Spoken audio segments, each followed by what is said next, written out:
میں کیسے آپ سے کہوں کہ جب لوگ الزام لگاتے ہیں نا تو یہ بھی نہیں سوچتے ہم بات کس کے بارے میں کر رہے ہیں. کھلی ہوئی زبان ہوتی ہے، جو مرضی کہہ دیتے ہیں. کبھی کسی بندے کو اتنا تنگ نہ کرنا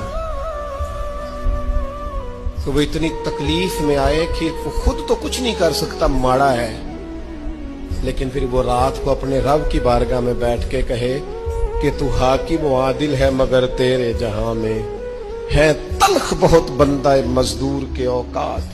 پھر ایسا نہ ہو غریب ہے، ماڑا ہے، خود تو کچھ نہیں کر سکا، پھر اللہ کی بارگاہ میں تیری شکایت کرے. ایسا نہ کرنا. اور جب اللہ والے بد دعا دیتے نہیں، لیکن جب کوئی تکلیف اتنی دے، کلیجہ پھٹ جائے، پھر بندہ کیا کرے؟ وہی بات کہ اب وہ